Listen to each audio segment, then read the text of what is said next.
Assalamualaikum warahmatullahi wabarakatuh. Kami dari kelompok 1, metode pembelajaran menulis. Dengan anggota kelompok Muhammad Haikal Kurnia, Dwi Amita Noviarwati, Saumi Utari, dan Siska Wahyu Marentika. Mata kuliah metode pembelajaran menulis Tadris Bahasa Indonesia 5C diampu oleh Ibu Titik Dwi Ramti Hakim. Pada kesempatan kali ini, kelompok kami akan membahas mengenai penelitian dan praktik terkini dalam mengajar kosakata. Pengantar. Tujuan artikel tersebut adalah untuk menyajikan kerangka kerja sistematis untuk pengembangan kosakata dengan menggabungkan 3 pendekatan untuk pengajaran kosakata dan pembelajaran. Pertama, pembelajaran kosakata yang insidental mengharuskan guru memberikan kesempatan untuk membaca dan mendengarkan secara luas. Kedua, instruksi eksplisit melibatkan mendiagnosis kata-kata yang perlu diketahui peserta didik. Menyajikan kata-kata untuk pertama kalinya, menguraikan pengetahuan kata, dan mengembangkan kefasihan dengan kata-kata yang dikenal. Akhirnya, pengembangan strategi independen melibatkan berlatih menebak dari konteks dan pelatihan peserta didik untuk menggunakan kamus. Prinsip 1. Memberikan kesempatan untuk pembelajaran kosakata insidental. Nagy, Herman, dan Anderson menyimpulkan bahwa untuk penutur asli bahasa Inggris, belajar kosakata dari konteks adalah proses bertahap, memperkirakan bahwa mengingat satu paparan kata asing, ada sekitar 10% kesempatan untuk mempelajari maknanya dari konteks. Demikian juga, peserta didik L2 dapat diharapkan memerlukan banyak paparan kata dalam konteks sebelum memahami maknanya. Pembelajaran kosakata insidental melalui bacaan yang luas dapat menguntungkan kurikulum bahasa dan pelajar di semua tingkatan. Woodinski dan Nation 1988.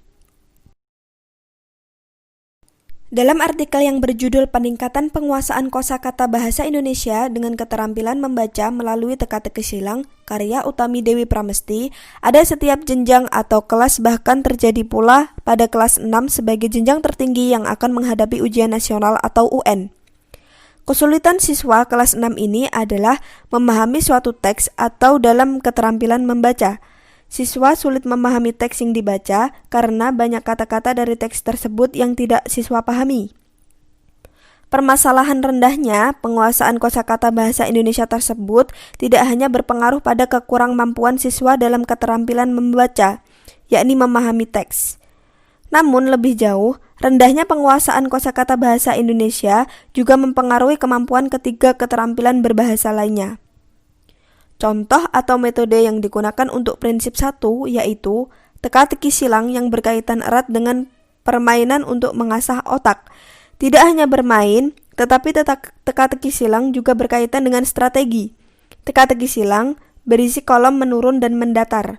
Kolom-kolom tersebut disusun berdasarkan huruf yang dibutuhkan untuk dapat mengisi teka-teki silang.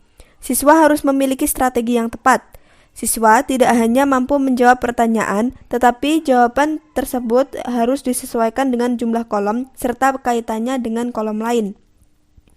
Manfaat yang diperoleh dalam keterampilan menulis adalah siswa semakin lancar dalam menulis, kalimat dan paragraf yang dibangun semakin panjang dan kohesif dan koheren, serta diksi atau pemilihan kata yang semakin bervariasi. Prinsip 2, 3.000 kata yang perlu ditelaah bagi pembelajar.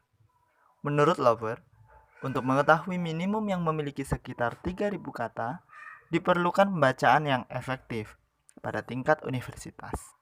Satu cara untuk memperkirakan ukuran kosakata adalah dengan menggunakan tes tingkat kosakata atau tes daftar periksa yang mengharuskan murid untuk menandai kata-kata pada daftar yang mereka ketahui.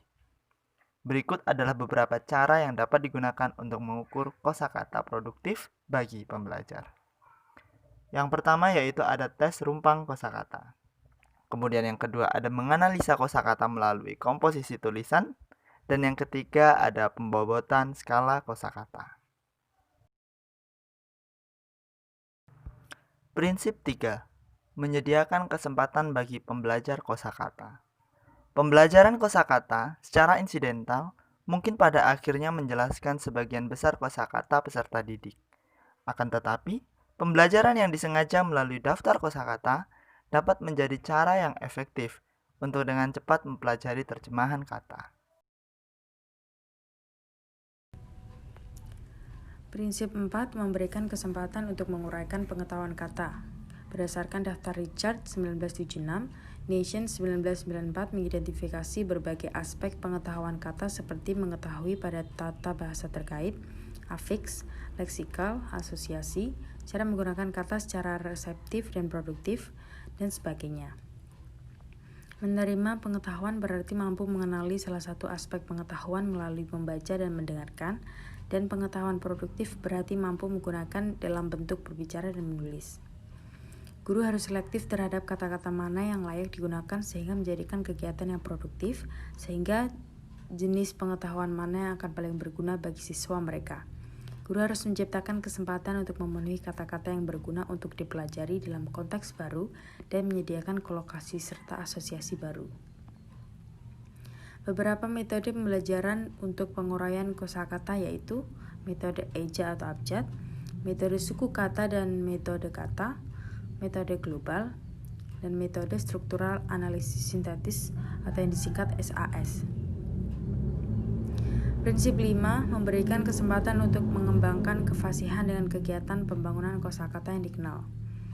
Mengolah kata-kata dalam pola tata bahasa menjadikan siswa dapat fokus, memahami, dan menggunakan kata-kata tanpa ragu-ragu. Menunjukkan pengembangan kosakata melalui membaca secara menyeluruh dan dengan mempelajari kosakata dengan frekuensi tinggi menjadikan peserta didik banyak mengembangkan keterampilan mendengarkan, berbicara, membaca, dan menulis sehingga memberikan peserta didik banyak kesempatan untuk berlatih dan terampil. Untuk mengukur penguasaan kosakata dapat diketahui melalui tingkat tes penguasaan kosakata yaitu yang pertama, tes kosakata tingkat ingatan, yaitu menuntut kemampuan siswa untuk mengingat makna sinonim atau antonim sebuah kata, definisi atau pengertian sebuah kata istilah atau ungkapannya. Yang kedua, tes kosakata tingkat pemahaman, yaitu menuntut siswa untuk dapat memahami makna, maksud, pengertian, atau pengungkapan dengan cara lain kata atau istilah dengan pengucapan cara lain. Yang ketiga, tes kosakata tingkat penerapan, yaitu menuntut siswa untuk dapat memilih dan menerapkan kata-kata istilah atau ungkapan tertentu dalam suatu wacana secara tepat atau mempergunakan kata-kata tersebut untuk menghasilkan wacana. Tes kosakata tingkat analisis yang menuntut siswa untuk melakukan kegiatan otak yang berupa analisis, baik analisis berupa kosakata yang diujikan atau wacaan tempat kata diterapkan. Contoh teknik pembelajaran membaca dapat dilakukan peserta didik menjadikan membaca dengan fasih. Yang pertama, membaca survei, membaca sekilas, membaca dangkal, membaca dalam hati, membaca kritis, membaca teliti, dan membaca pemahaman. Selanjutnya, pengembangan strategi independen dengan menggunakan prinsip 6, yaitu menggunakan percobaan dengan menebak sebuah konteks. Jadi, konteks merupakan sebuah informasi morfologis, sintaksis, dan wacana dalam suatu bacaan yang dapat digolongkan berdasarkan karakteristik umum. Contoh penerapan dalam pembelajaran bahasa Indonesia menggunakan prinsip 6 ini dapat kita terapkan menggunakan model pembelajaran tebak kata, yaitu dengan cara menggunakan media kartu teka-teki yang berpasangan dengan kartu jawaban teka-teki. Untuk langkah-langkah selanjutnya bisa dilihat di PowerPoint yang sudah ditampilkan. Kemudian dari model pembelajaran tebak kata ini diharapkan siswa dapat dengan mudah untuk mengembangkan sebuah kata menjadi kalimat, bahkan sebuah paragraf. Selain itu, dengan melalui model pembelajaran tebak kata ini, anak akan mempunyai kekayaan dalam penguasaan bahasa. Selanjutnya adalah prinsip ketujuh, yaitu memeriksa berbagai jenis kamus dan mengajarkannya cara penggunaannya kepada siswa.